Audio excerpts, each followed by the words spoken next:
Vous vous apprêtez à regarder le replay de 28 minutes en version enrichie. Vous êtes bien inspiré. Pendant l'émission, il y a une pastille qui va apparaître là à certains moments. Vous cliquez sur la pastille pour avoir des infos supplémentaires, comme des infographies, des cartes, des diapositives ou encore des interviews exclusives. À vous de jouer.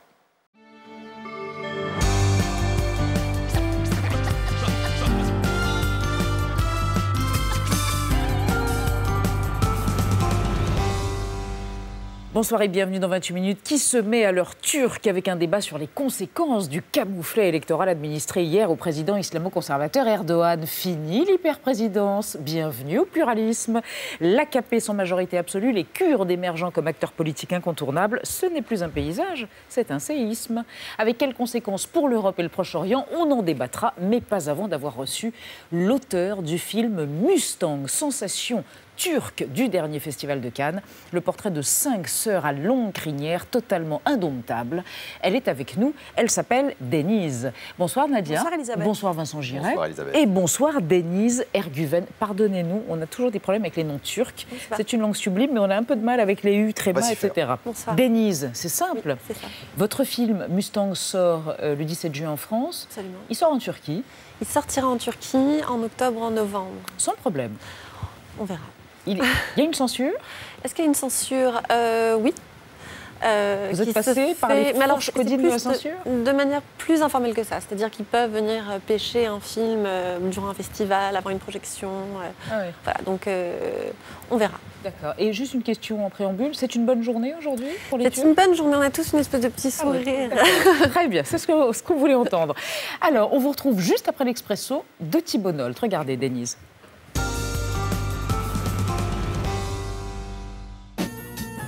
Il voulait 400 députés, il en a eu 258. La soif de victoire totale du président turc Recep Tayyip Erdogan n'aura pas été étanchée lors des législatives d'hier soir. La faute surtout à la fin du miracle économique et à la dérive autoritaire de ce musulman sévère en pays laïque qui aura tenté depuis 2003 d'infuser à son pays une doxa islamo-conservatrice. Un conservatisme voisin du reculisme, notamment pour les femmes, depuis que l'homme qui ne recevait d'ordre que de Dieu et son parti l'AKP contrôle le pays.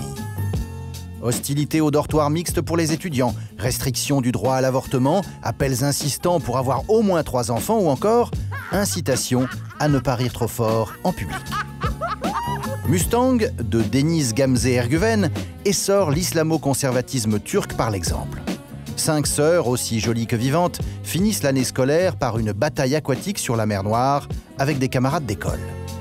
Des jeux interdits qui provoquent la convulsion des villageois et vont conduire les gamines au fond d'une prison morale et sociale.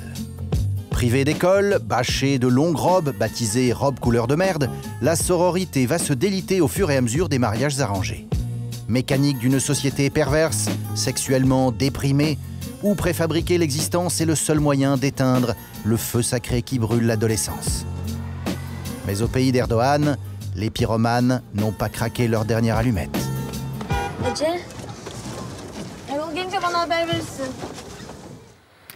Denise, on se souvient des Mustangs dans les Misfits. Oui. Le film, ça vient de là? J'y ai beaucoup pensé. Ouais. La scène film avec où Marilyn Monroe et Monty Clift sont réduits au sol avec des cordes et voués à être transformés en pâté pour chien. J'ai pas mal pensé. Et ça vous a donné envie de faire un film sur la liberté? Absolument. Il y avait quelque chose de cette fougue, du côté très vivant des filles qui avaient tellement l'âme de ces petits chevaux sauvages, leur chevelure, leur côté irrévérencieux et leur cavalcade à travers leur petit village. La fameuse scène dont on voit des images, la scène qui se déroule au bord de la mer où les jeunes filles se hissent sur les épaules des garçons, ce qui fait dire à la grand-mère on a dit que vous étiez branlés contre les garçons. Le mot islam n'est pas prononcé, mais celui-ci l'est par contre. C'est quelque chose que vous avez vécu quand vous étiez adolescente? Absolument.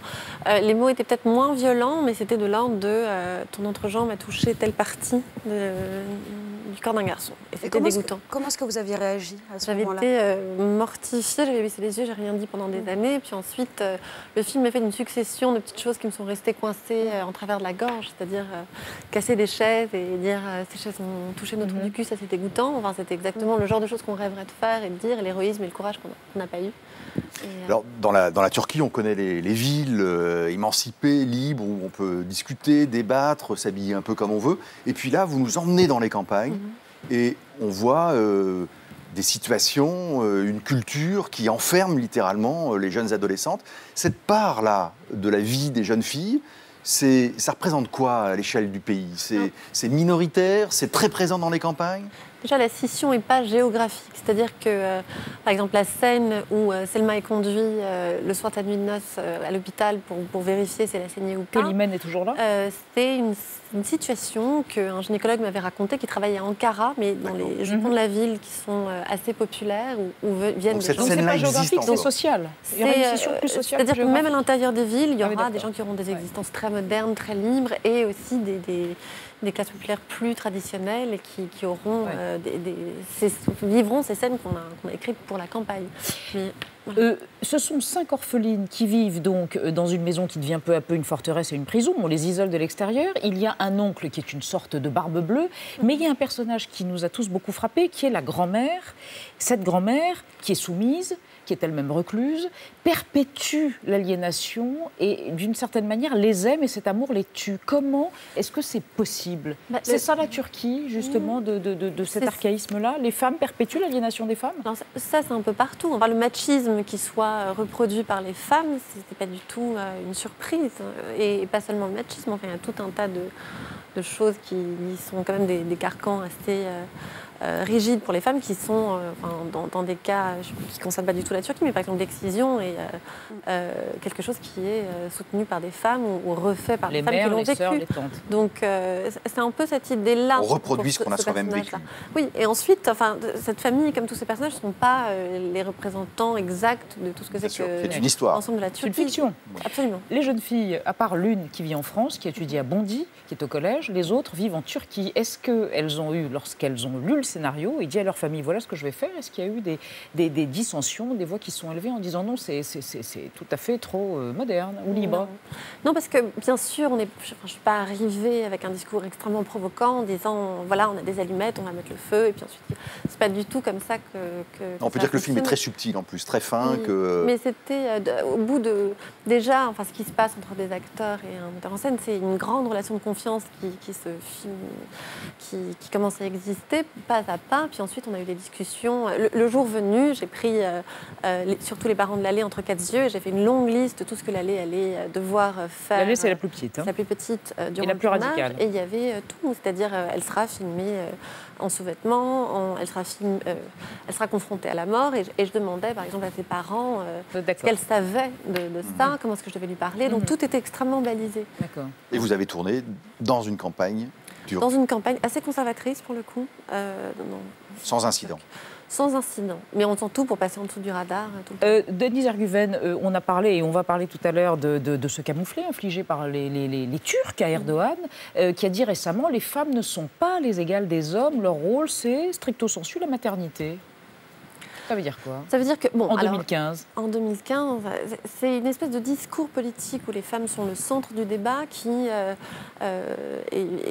continue en ce moment. C'est-à-dire que ça, c'est une des fameuses phrases qu'on entend tout le temps. Donc que les femmes ne doivent pas rire en public, que les femmes enceintes ne doivent pas sortir dans la rue, que il y a une espèce de discours qui est distillé dans la société et qui infuse. Il y a beaucoup plus de femmes habillées dans des robes couleur de merde en Turquie qu'il y a avant le 15 ans. Donc ce discours prend. Donc ce discours prend, mais bien sûr. Et ensuite, ça joue aussi sur les perceptions de toute la population. Mais ce n'est pas seulement un discours, c'est aussi des actes. 294 femmes ont été tuées en Turquie en 2014. Donc il n'y a pas que des mots, il y a aussi des actes. Les femmes sont...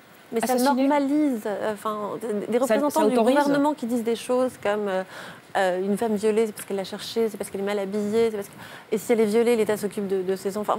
C'est un discours tellement qui fait que les hommes s'autorisent de les battre ou de les tuer. C'est cette exaspération-là qui existe aujourd'hui en Turquie à la place des femmes.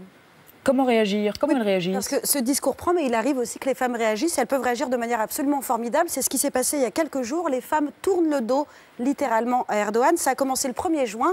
Il visitait un centre de coordination des élections à Igdir, c'est dans l'est du pays. Et de nombreuses femmes l'ont accueilli donc, en lui tournant le dos et en faisant le V de la victoire avec les doigts. Ça donnait lieu à une campagne sur Internet qui s'appelle « Nous tournons le dos », qui a eu beaucoup de succès.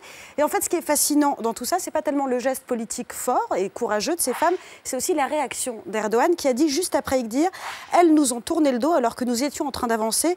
Bien sûr, la décence ne me permet pas de vous dire ce que cela signifiait. » Autrement dit, ce geste-là de tourner le dos, c'était un geste sexuel, c'était une incitation au sexe. Et cette manière de voir du sexe partout, elle est très récurrente. Vous le disiez, à un moment, c'est le vice-premier ministre qui a évoqué ces femmes qui riaient dans la rue de manière indécente, de manière trop...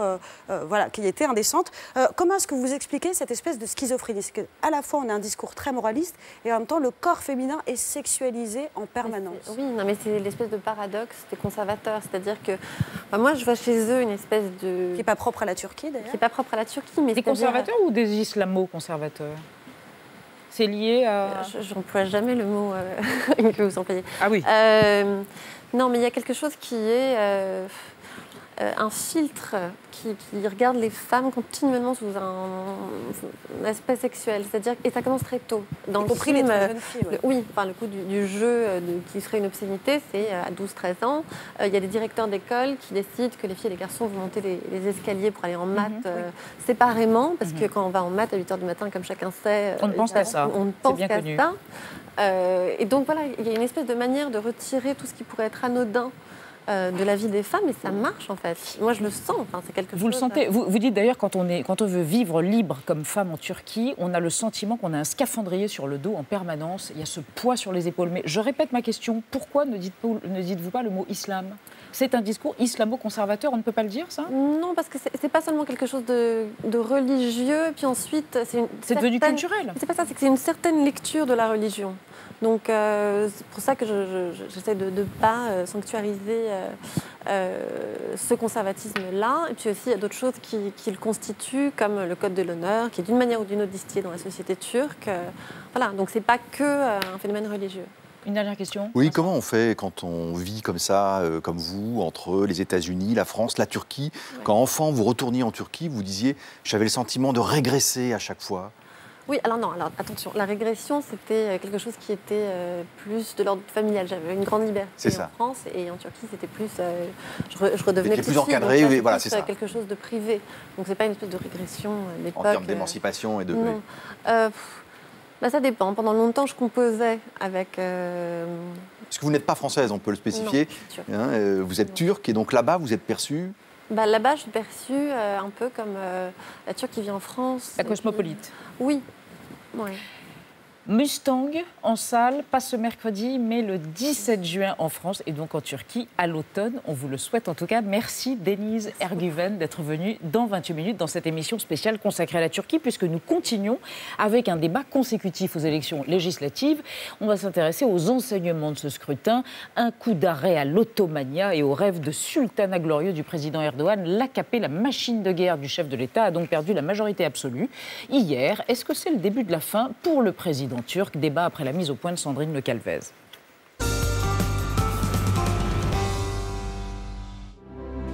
Un président affaibli à la une de la presse turque. Tombé de haut, le pays a dit assez. Des gros titres qui résument le sérieux revers que vient d'essuyer le tout-puissant parti islamo-conservateur du chef de l'État. Avec 40% des voix aux législatives, l'AKP a perdu la majorité absolue au Parlement, une première depuis 13 ans. Je crois que c'est vraiment un très bon résultat pour la démocratie en Turquie. Sans majorité, l'AKP ne pourra pas faire voter une réforme de la Constitution destinée à présidentialiser le régime. Recep Tayyip Erdogan voulait renforcer son pouvoir, il devra le partager. Voici le candidat qui a joué les troubles fêtes. Le chef de file du parti pro-kurde HDP a remporté 13% des suffrages. À partir de ce soir, il n'y a plus de débat sur le régime présidentiel. Il n'est plus question de dictature. Au même moment, hier soir, la garde rapprochée du président Erdogan tentait de faire bonne figure. Au siège de l'AKP, le Premier ministre turc a minimisé le résultat du scrutin. Vous pouvez être confiant en l'avenir, parce que l'AKP est la colonne vertébrale de la Turquie et le parti est à son service. Un parti qui paye comptant un contexte économique difficile et la dérive autoritaire du président turc. Incertitude donc ce soir, gouvernement de coalition ou élection anticipée, qui va diriger le pays? Le recul du président Erdogan change-t-il la donne pour la Turquie? et pour l'Europe. Bonsoir à tous les trois. Guillaume Perrier, bonsoir. Vous êtes journaliste, spécialiste de la Turquie. Pourquoi ? Parce que pendant 10 ans, vous avez été le correspondant du quotidien Le Monde de Vincent Giret, enfin, pas seulement à vous d'ailleurs, à Istanbul. Et alors, vous estimez, Guillaume Perrier, qu'à la faveur de ce résultat, l'Union européenne pourrait peut-être commencer à envisager de rouvrir la porte à la Turquie. C'est peut-être un vœu pieux. On en reparlera au cours du débat. À côté de vous, Defne Gürsoy, bonsoir. Vous êtes journaliste, écrivaine, correspondante du quotidien turc Bir Gün. Et selon vous, c'est une sanction de la politique d'Erdogan, mais pas forcément de l'AKP. Le résultat du scrutin d'hier, même les conservateurs ont sanctionné, dites-vous, la dérive autoritaire et la folie des grandeurs du président. À côté de vous, Dorothée Schmidt, responsable du programme Turquie contemporaine à l'IFRI. Vous estimez que ces élections marquent la fin du projet de sultanat, mais pas du tout la fin d'Erdogan. Autrement dit, c'est juste la fin de l'hyper-président. On démarre avec une question ? Oui, d'un internaute. La voici. Quel compromis Erdogan va devoir faire et avec quels alliés pour conserver la majorité ? Dorothée Schmidt, quel est le scénario le plus plausible ? Une alliance, et si oui, avec quel parti ? Ou alors des élections anticipées ? Je vous remercie de me poser cette question à laquelle personne ne sait répondre. C'est ça. C'est la question piège, en fait. Je le savais. Vous savez répondre ? Alors, je savais, mais on peut faire. Je vais poser les termes de l'impasse, en fait. On a eu une campagne qui a été très antagonique entre les partis. Les trois partis qui entrent au Parlement aujourd'hui, en plus de l'AKP, ont à peu près tous dit qu'ils ne voulaient pas faire de coalition avec l'AKP. Le président du MHP, du Parti Action Nationaliste, a dit ce matin que la première chose à faire, c'était une coalition avec les Kurdes. Demirtas répétait encore, juste avant les élections, qu'il était hors de question de faire une coalition avec l'AKP. Et Davutoglu, le Premier ministre, a dit que lui, ce qu'il souhaitait, c'était une coalition avec les Kémalistes, qui, eux, de toute façon, ne feront jamais de coalition avec l'AKP. Donc à partir de là, cherchez la solution. Cherchons la solution. Donc, chacun cherche à se montrer plus indépendant que les autres. C'est aussi à se construire comme l'opposition à Erdogan. C'est aussi pour ça que ce matin, on a tout de suite parlé de la possibilité de refaire une élection anticipée. Donc c'est quand même un peu paradoxal parce qu'on sort d'une élection qui s'est bien passée, on s'est tous dit c'est la victoire de la démocratie, et si dès le lendemain on nous dit on va la refaire, c'est vrai que alors, le lendemain, vous aviez une autre idée ? Bien sûr qu'il y a une autre issue à cela, tout cela.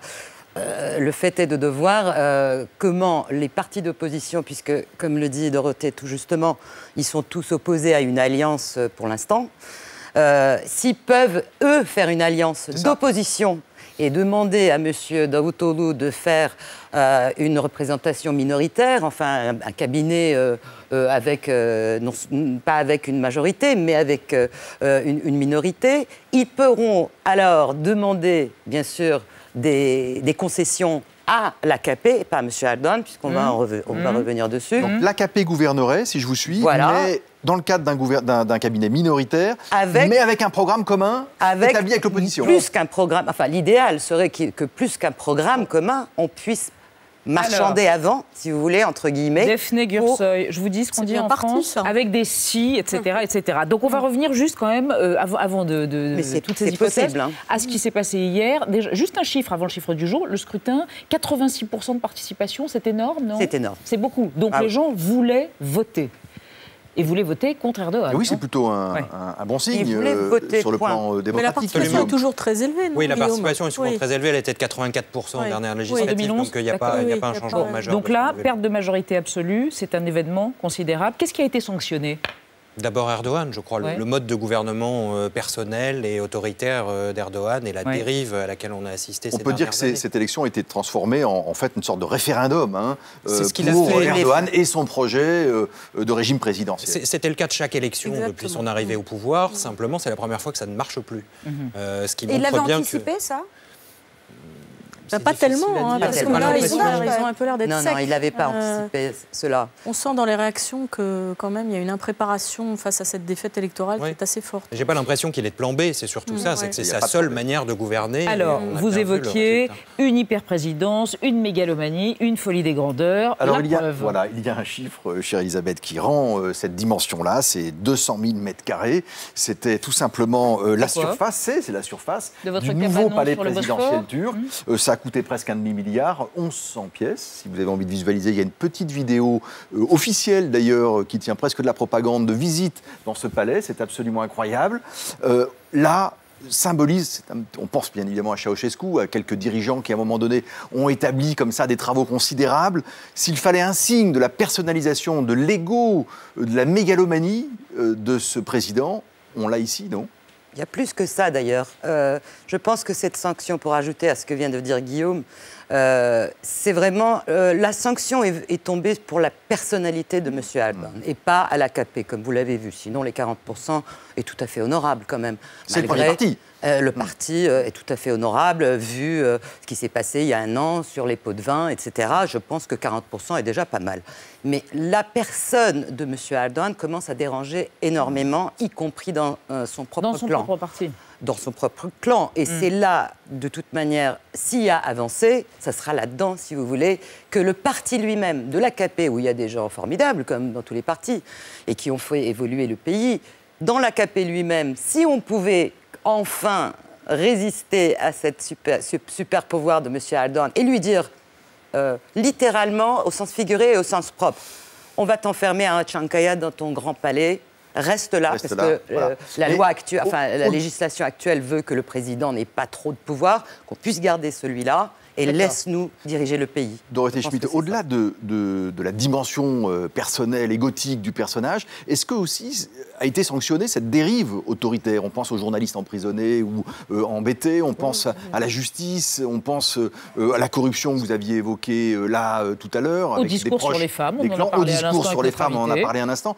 Bref, à la dimension quand même de dérive autoritaire du régime. Oui, certainement. Alors, je ne sais pas si vous avez vu que Hurriyet a sorti un compteur qui montre le nombre d'heures qu'Erdogan a passé sans s'exprimer. C'est-à-dire que là, ça fait plus d'une journée qu'on ne l'a pas vu en public. C'est énorme. Parce qu'en réalité, il occupait tout l'espace médiatique. C'est-à-dire qu'effectivement, l'exaspération... de balcon. Voilà, l'exaspération, elle venait aussi de là. C'est que dès qu'on allumait sa télé, on avait Erdogan. Moi, je me souviens d'avoir fait des interventions où des Turcs me disaient... Comme à Cuba ou en Tchétchénie, c'est difficile, quand je oui. rentre à la maison, j'éteins la télé pour ne pas voir le président. Bon, donc, il y avait cette saturation.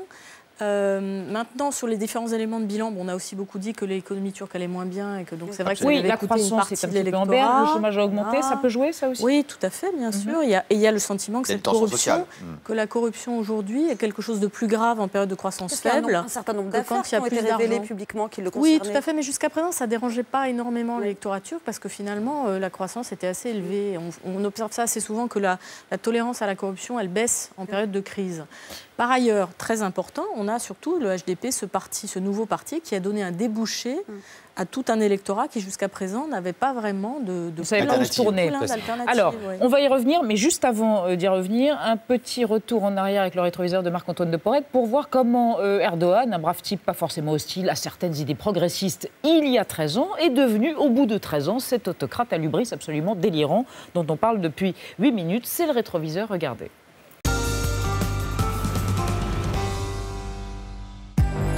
Ancien joueur de football semi-professionnel, Recep Erdogan entame sa carrière politique à Istanbul. Issu d'un milieu modeste, éduqué dans une école musulmane, l'homme se hisse rapidement vers le sommet de l'État. En 1994, à 40 ans, il devient maire d'Istanbul. Recep Erdogan, le porte-drapeau de la lutte contre la corruption. Une image efficace, mais qui ne l'empêche pas d'atterrir en prison pour incitation à la haine, après avoir lu un poème jugé subversif lors d'un meeting. De retour aux affaires, il fonde le Parti pour la justice et le développement, l'AKP, qui devient l'année suivante la première force politique du pays. C'est un parti tout neuf, ce sont des jeunes, ils vont tout changer. Et en plus, ils nous représentent vraiment, nous, le peuple. Un an de plus et le voilà Premier ministre. Populaire, il défend le pluralisme, redessine la politique monétaire et budgétaire et libéralise l'économie. Son leitmotiv, l'intégration de la Turquie dans l'Europe. Je voudrais dire que nous ferons tout ce que nous pourrons pour obtenir une date d'accession pour la Turquie. Un grand ménage à coups de réformes constitutionnelles jusqu'à l'élection du président au suffrage universel. La souveraineté appartient à la nation. Nous en appelons au peuple.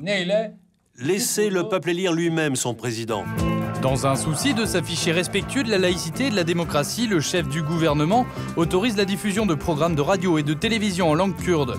Les citoyens ont même la possibilité d'apprendre cette langue dans des écoles privées. Recep Erdogan représente à cette époque l'avenir radieux de la Turquie. Guillaume Perrier, comment vous expliquez qu'il est quasiment muté d'un homme qui donnait envie aux intellectuels, aux investisseurs, aux artistes, une Turquie ouverte, mondialisée presque, et puis tout d'un coup, quelqu'un de plus en plus refermé, paranoïaque, rigoriste, conservateur? Qu'est-ce qui s'est passé ?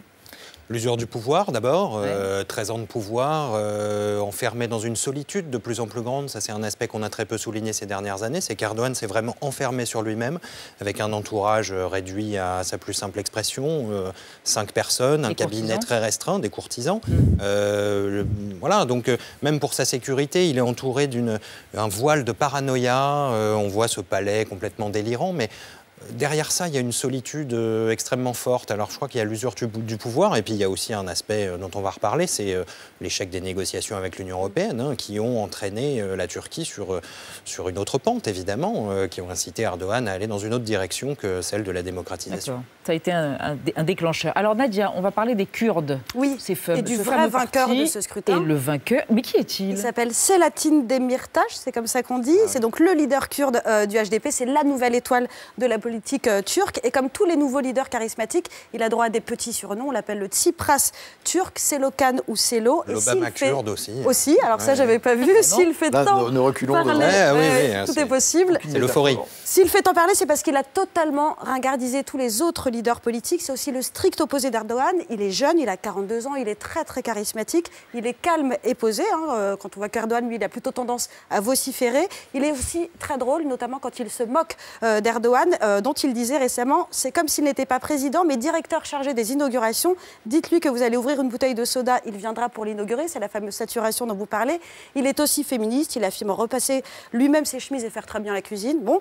Et puis surtout, il a réussi, encore heureux, il a réussi à fédérer toutes les minorités sociales, religieuses, ethniques, sexuelles. Parmi ses candidats, on trouvait des Arméniens, des Assyriens, des Arabes, des Kurdes, des Turcs, des laïcs, des femmes voilées, des homosexuels. Et on a l'impression quand même que la question ethnique a été clairement dépassée, en tout cas dans le cadre de ce scrutin. Guillaume Perrier, est-ce que cette question, elle existe toujours aujourd'hui? Est-ce qu'Erdogan est prêt à faire des concessions sur la question de la réconciliation avec les Kurdes? Erdogan a été prêt à en faire des concessions ces dernières années quand même. C'est quand même lui qui a lancé ces négociations, ce projet de réconciliation, ce dialogue avec le PKK.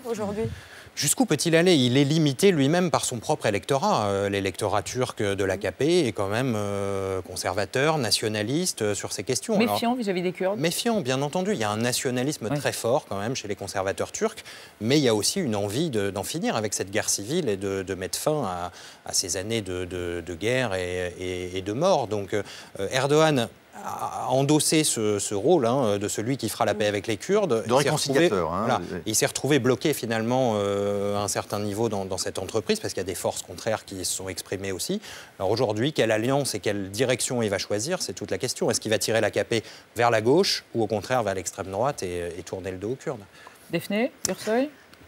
Écoutez, pour moi, déjà, les 13% du HDP, c'est une révolution pour la Turquie. Le HDP, c'est le parti kurde. Le parti kurde, qui veut dire, d'ailleurs, dans le nom, vous retrouverez d'ailleurs toute cette diversité dont vous parlez, puisque ça s'appelle le parti des peuples et pas du peuple.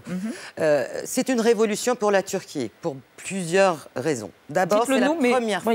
C'était la première fois qu'un parti kurde à part entière est représenté au Parlement. Combien de députés il y aura? Il y aura 80 députés, pareil que l'extrême droite, le MHP. Deuxièmement, vous parliez des femmes. Alors, ce parti est très important, beaucoup plus que la chemise, etc. Ils ont quand même, dans leur statut, d'avoir des dirigeants et dans toutes les fonctions, l'égalité homme-femme. Ils ajouteront 30, la parité mais vraiment exacte.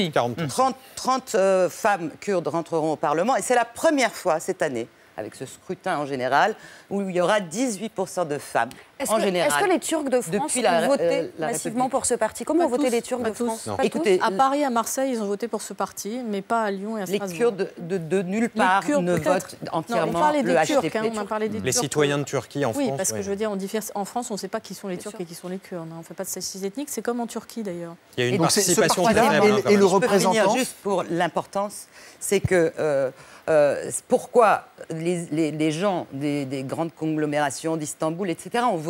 Parce qu'il est évident que les Kurdes vont voter un parti pro-kurde, mais pas tout à fait, parce qu'eux votaient aussi beaucoup l'AKP. Pourquoi? Parce que cet esprit de Gezi, je vais vous emmener il y a 2 ans quand même. Ce qui s'est passé à Istanbul, autour du parc de Gezi, cette contestation malgré ce qu'on a dit que ce n'était pas une victoire de la jeunesse, les jeunes ont voté massivement le HDP parce qu'ils voulaient continuer cet esprit Gezi, c'est-à-dire c'est le début de la représentation de la société civile de la Turquie au Parlement. Alors, si ce parti exprime aussi quelque chose de très sensible, c'est que le Kurdistan, le grand État turc, est un peu la hantise kurde, pardon, d'Erdogan. Des Turcs. De tout le monde. De l'AKP. Oui, de tous les Turcs, oui. Pour revenir une seconde sur le fait que Erdogan ait lancé le processus de paix, effectivement, il a défini le rôle, mais il ne l'a pas joué ensuite. C'est-à-dire qu'il a très bien il a compris que c'était là-dessus que se jouait l'avenir du pays, sur la réconciliation entre Turcs et Kurdes, mais il n'a pas été capable d'aller au bout de ce processus. Et on voit que l'animosité pendant la campagne a été quand même très forte. Et là, on a le vice-président de l'AKP qui a dit s'ils sont si fiers de leurs résultats, ils n'ont qu'à demander au PKK de désarmer. Maintenant, le nouveau parti, le HDP, il est bloqué entre, d'un côté, effectivement, le PKK, Öcalan, qui mène le processus de paix avec les Turcs. Toujours en prison ? Sa base, oui. Sa base qui est pro-Öcalan pour une partie, pro-AKP pour une partie ralliée à lui maintenant. Et puis, ce nouvel électorat, issu effectivement de Gezi, à qui il a donné un débouché. Et dans le parti même, ça va être compliqué de concilier ces cultures différentes, d'abord chez les militants, et ensuite d'avoir un programme cohérent qui puisse satisfaire l'ensemble de cette base. Il faut qu'on garde un tout petit peu de temps pour parler des conséquences et des répercussions, à la fois sur le Proche-Orient de ce scrutin et sur l'Europe, sur la relation entre la Turquie et l'Union européenne. Alors, Guillaume Perrier disait à l'instant que finalement, au moment où les négociations se sont grippées, où plusieurs pays européens, dont la France, d'ailleurs, ont dit non, on ne voudra pas, et l'Allemagne, on ne voudra pas de la Turquie au sein de l'Union. Vous disiez, Guillaume, est-ce que c'est partagé par nos deux autres invités, que cette décision-là européenne avait quand même contribué à durcir le régime et à l'engager sur une voie plus conservatrice, plus fermée, plus autoritaire? Bon, alors moi, je ne pense pas que l'Europe soit responsable du blocage des négociations. Elles se sont bloquées en 2006 sur la question de Chypre, d'abord. Il y a eu la question de Chypre. Donc aujourd'hui, ce qui est important, c'est qu'on a un nouveau représentant des Chypriotes turcs qui est prêt à reprendre les négociations, qui est en faveur de la réunification. Donc ça pourrait débloquer quelque chose. Mais il s'est mis à faire des déclarations tout seul. Erdogan l'a tout de suite repris en disant pas du tout, c'est moi qui décide. Donc ça, c'était il y a 2 mois. Ensuite, sur le reste, les réformes... Est-ce que c'est une perte pour l'Europe ? Qu'est-ce qui est une perte? La Turquie? Oui. Est-ce que c'est une perte pour l'Europe? Oui, pour ce processus dont on parle, qui est devenu vraiment cette boule de feu qui est devenue le Proche-Orient. L'Europe a besoin d'un tampon. Alors on va y venir, justement. Oui, bien sûr, mais l'Europe avait toujours besoin d'un tampon qui était la Turquie. Un tampon qui plus est dans l'OTAN. Et puis voilà, dans l'OTAN, etc.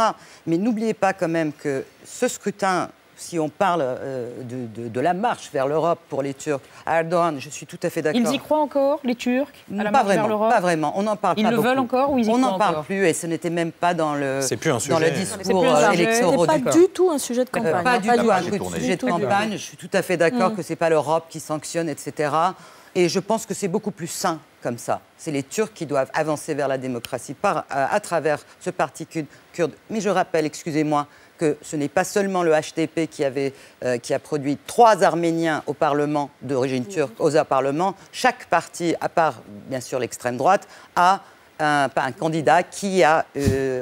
on est quand même au centenaire du génocide des Arméniens. On peut dire que c'est la première fois qu'il y a 3 Arméniens au Parlement. Beaucoup de premières fois au Parlement turc. Oui.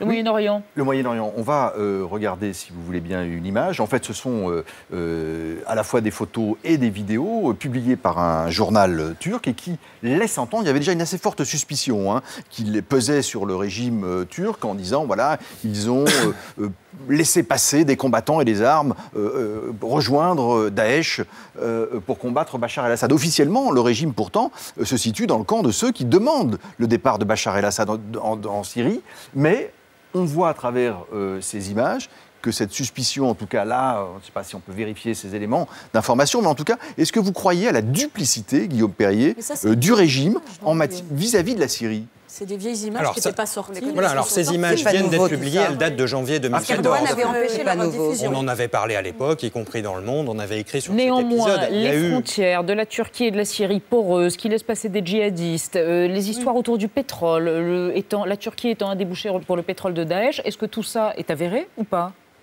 Est-ce qu'il irait dans le sens d'un double jeu ou d'une duplicité turque? Oui, enfin évidemment que ces frontières sont poreuses, évidemment que le pétrole, les antiquités syriennes font... Bien sûr, mais il y a sur place, dans les provinces limitrophes de la Syrie, des groupes semi-mafieux qui sont extrêmement organisés et qui tirent un énorme profit de cette guerre. Il y a une économie de guerre qui s'est mise en place dans tout le sud de la Turquie. Et à cheval sur la frontière. Et à cheval sur la frontière, bien sûr, avec des ramifications politiques qui vont sans doute très haut au sein de l'AKP. C'est évident, mais la Turquie n'est pas le seul pays à être concerné bien sûr, par mais là, ça. comme on parle de la Turquie... L'Irak, le Kurdistan irakien ont exactement les mêmes... Ce double jeu, ça peut changer après ces élections ou ça n'a aucune incidence? Moi, je dirais triple jeu déjà de Erdogan. Hein. Il y a plus qu'un double jeu. C'est-à-dire qu'effectivement, il a joué la carte du Daesh. Ça reste... et effectivement, ce n'est pas de nouveau. Si la France et l'opinion... Soyez précise, parce qu'il faut conclure, là. Excusez-moi, j'irai très vite. Oui, il y a eu, bien sûr, des débordements de la part du pouvoir Erdogan vis-à-vis de l'aide amenée aux rebelles musulmans, disons, parce que ils sont islamistes, islamistes et plurinationaux. Enfin, il y a plusieurs nations. Deuxièmement, la carte kurde. C'était ça aussi, hein, la carte kurde que voulait jouer, comme disait Dorothée, ce processus qui a été ouvert. Bon, c'était aussi les Kurdes eux-mêmes qui étaient en train de sauvegarder la frontière turque. C'était vraiment un paradoxe pas possible. Ce qui s'est passé à Kobané, etc. Et la troisième chose et la troisième chose, c'était par rapport à son électorat. L'électorat turc, n'oubliez pas quand même, est à 87%, parce que j'enlève le HDP, à 87% très nationaliste. N'oubliez pas.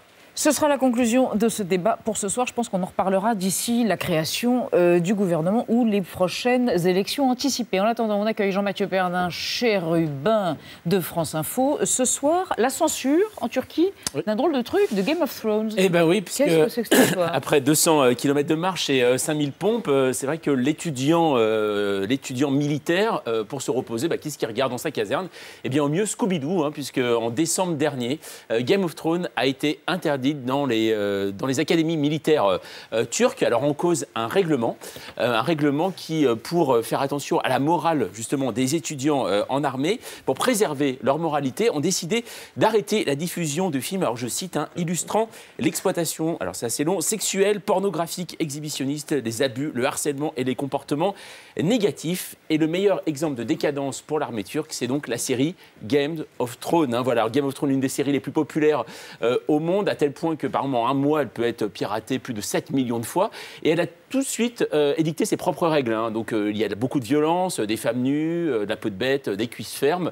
Voilà, donc c'est normal que cette série... Mais oui, ça manque de costumes ottomans. Presque. Alors, non, mais on va y venir, vous allez voir. Attendez. On va y voir. Donc cette série a heurté de nombreux pays, hein, vexé que cette série donc, édicte ses propres règles. Mais en Turquie, ça prend une allure particulière, puisque ce tour de vis moral est écrit à côté d'une possibilité pour les cadets de l'armée turque aujourd'hui de prendre des cours de Coran et des cours aussi sur la vie de Mahomet. Alors c'est un bouleversement forcément, puisque en Turquie, l'armée est un rempart laïque et la laïcité depuis l'élection d'Erdogan est vraiment en train de reculer. Alors déjà, en 2012, il y avait 4 officiers qui avaient été suspendus parce qu'ils avaient regardé Game of Thrones, donc on ne sait pas comment ils ont été attrapés, mais en tout cas, voilà, ils regardaient ça. Mais alors là, rien à voir avec la morale, non, c'est plutôt l'identité turque qui est en cause, puisque Ankara est très vexée par rapport à une peuplade imaginaire, les Dothraki, voilà, une peuplade tout à fait barbare et violente qui se serait éventuellement, voilà, exactement, inspirée des premières tribus qui ont vu le jour en Anatolie. Et ça, Ankara y a vu tout de suite une pique de la part de la production américaine. C'est vrai que la Turquie est un pays qui regarde tout de suite toujours ce qu'on pense d'elle. Donc forcément, il faudra regarder de très près si dans un épisode, Scooby-Doo ne poursuit pas le fantôme du palais de Topkapi. Merci Jean-Mathieu Pernin, sans transition des intox. Ce soir, c'est François Calfon qui s'y colle, secrétaire national du Parti Socialiste. Hein, c'est ça, Vincent ? Tout à fait. Vous le connaissez ? Oui. Et, conseiller régional d'Île-de-France sur le travail forcé en Chine. C'est pas en Anatolie, rassurez-vous.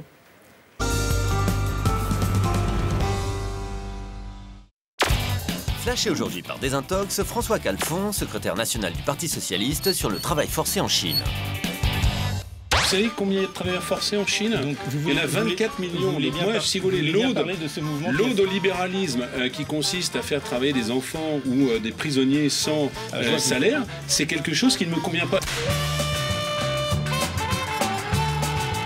Ainsi, selon le dirigeant socialiste, 24 millions de personnes seraient soumises au travail sous la contrainte en Chine, une estimation hors de toute proportion. Dans son dernier rapport en 2012, l'Organisation internationale du travail décomptait environ 21 millions de victimes du travail forcé, mais dans le monde entier et pas seulement en Chine. C'est sur le continent asiatique que l'OIT compte le plus de travailleurs forcés avec 11 millions. La grande majorité de ces 21 millions de travailleurs forcés sont exploités dans le secteur privé, avec 19 millions de travailleurs, dont un quart d'enfants. Le travail forcé imposé par les États est, selon l'agence onusienne, en recul net. Pour ce qui est du travail forcé en Chine, évoqué par Khalfon, il a longtemps concerné les opposants politiques, emprisonnés dans des camps de rééducation par le travail. En 2009, le gouvernement chinois avait reconnu que 190 000 personnes s'y trouvaient. Les ONG estiment que le chiffre réel avoisinait les 300 000. À quoi il faut ajouter un demi-million de toxicomanes exploités dans des centres de désintoxication par le travail, selon l'ONU en 2010. Au total, un chiffre proche d'1 million, mais bien loin des estimations de Khalfon. De plus, en 2014, le gouvernement chinois a commencé à démanteler ses camps de travail, libérant des dizaines de milliers de prisonniers. Merci à tous. À suivre sur l'antenne, Dustin Hoffman dans Marathon Man, le thriller dentaire de John Schlesinger. À demain 20h05, bis morgen, tchuss.